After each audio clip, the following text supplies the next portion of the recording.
Alors, juste rapidement, je veux parler avec toi d'une nouvelle qui vient de tomber, que j'ai découvert d'ailleurs il y a quelques minutes, et ça concerne notre copain Vincent Bolloré. Euh, J'en ai parlé il y a de cela quelques mois ici, 2 mois à peu près. Vincent Bolloré avait mis ses activités à vendre en Afrique, notamment ses activités logistiques. On sait tous que Vincent Bolloré, c'est un grand patron français qui a développé en Afrique un réseau énorme d'entreprises et qui crée aujourd'hui beaucoup d'emplois, plus de 20 000 emplois pour Vincent Bolloré en Afrique.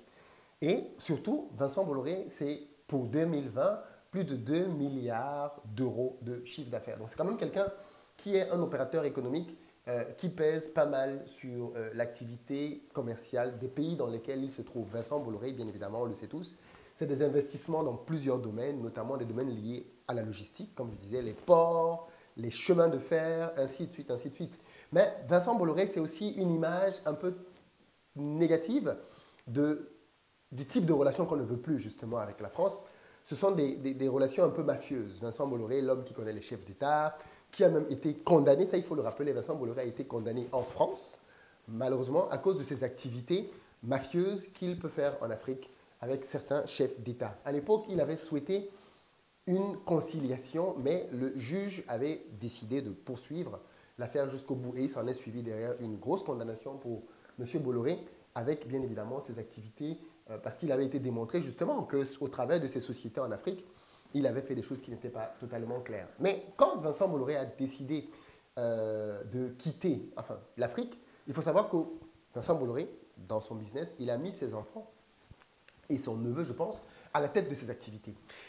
Et lui-même, il va prendre sa retraite, je pense, très prochainement. Là. Et donc, son fils est en train de prendre la relève petit à petit. Et son fils, justement, a voulu incarner une autre manière de faire du business. Et son fils a décidé de se retirer de l'Afrique. Et les activités donc, de Vincent Bolloré sont à vendre en Afrique. Alors, plusieurs choses à dire. La première, c'est que quand Vincent Bolloré a annoncé ça, je pensais que les Africains qui voulaient que Vincent Bolloré parte, qui voulaient qu'une nouvelle dynamique s'impose sur le continent, allaient foncer sur l'occasion et mettre de l'argent sur la table pour racheter les activités de Vincent Bolloré.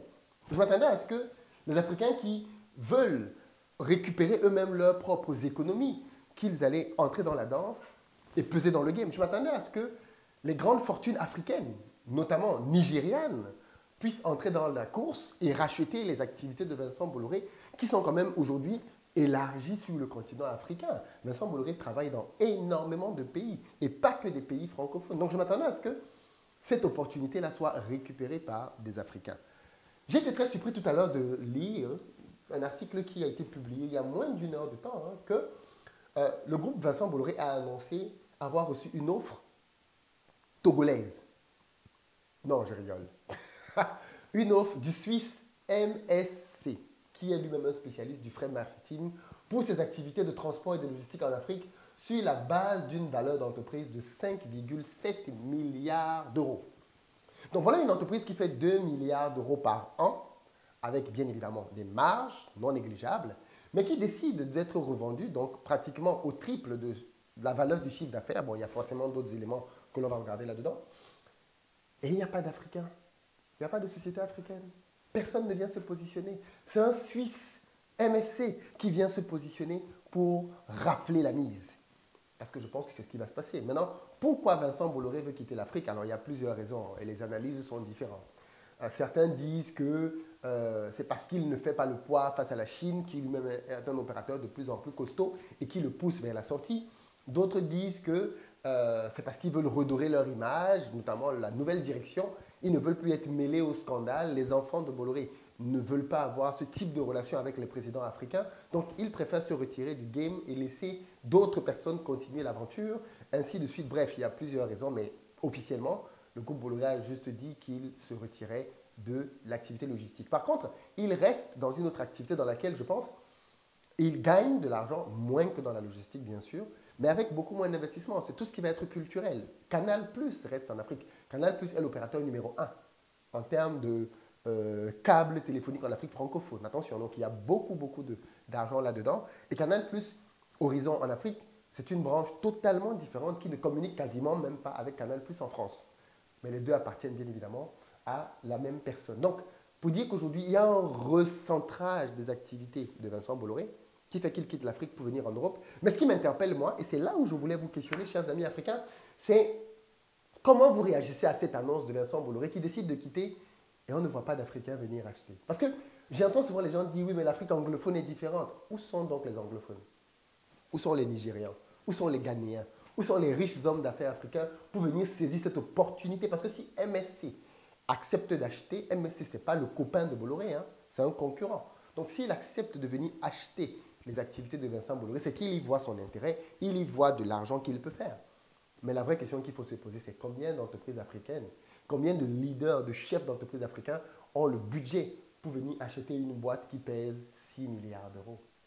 Peut-être que c'est ce qu'il faut plutôt voir, c'est à quel point les entreprises africaines sont faibles, à quel point les entrepreneurs africains que l'on surlève jusqu'au ciel, aujourd'hui, restent encore des petits joueurs. Je tiens à rappeler que Aliko Dangote, l'homme noir le plus riche de la planète, a une fortune estimée entre 10 et 14 millions de dollars. Donc si Dangote veut acheter les activités de Bolloré, ça lui prend pratiquement la moitié de sa fortune.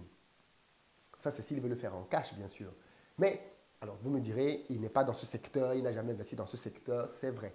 Mais les opérateurs africains qui sont dans ce domaine, le domaine du transit, le domaine du transport, a rendu beaucoup de gens multimilliardaires en Afrique. Comment ça se fait que même par fierté patriotique, on n'est pas d'entrepreneurs qui viennent à la porte pour frapper, pour dire qu'ils veulent prendre ça? Bon, écoutez, moi, je pense qu'on va faire changer les choses. On va faire une cagnotte, ok? On va cotiser et on va racheter ça. Moi, je propose qu'on fasse une cagnotte et tous les dons sont les bienvenus. À partir de 10 euros. À partir de 10 euros, si tu veux qu'on rachète Vincent Bolloré, il faut que tu arrêtes de parler dans les commentaires et que tu passes à l'action. Et pour ça, je te propose une action concrète. Tu viens, tu cotises, tu mets ton argent, on rachète Vincent Bolloré. Et puis voilà, c'est comme ça qu'il faut que les Africains se comportent désormais. Qu'ils joignent des actes à leurs paroles et qu'ils ne soient plus juste en train de dénoncer, dénoncer, dénoncer. Dis-moi ce que tu en penses. Il faut vraiment que les choses changent. Non, mais plus sérieusement, c'est triste. Voilà l'état des choses en fait. C'est que économiquement, on pèse très peu. On a très peu d'acteurs qui pèsent dans le game ou qui peuvent faire flancher, bouger les lignes. Et c'est tout un autre déshonneur. C'est tout un autre déshonneur. Et voilà pourquoi je persiste, je signe en disant que c'est économiquement que les choses vont se faire. C'est économiquement que les transitions vont se faire. C'est économiquement que l'Afrique doit émerger pour venir frapper à la porte et s'asseoir à la table des grands décideurs de ce monde. Donc, mets-toi en œuvre, bouge-toi pour que demain, et je le dis souvent ici, quand on dit il faut que telle parte, il faut que telle entreprise parte, oui, mais le jour où elle part, qui vient? En Afrique, on a souvent remplacé des fenêtres par des portes. Parce que les Africains n'étaient pas capables de venir eux-mêmes fermer les portes. Si on ne veut plus que Bolloré soit là, pour que quelqu'un d'autre vienne avec un autre système mafieux, est-ce que vous savez à quelle sauce MSC va nous bouffer?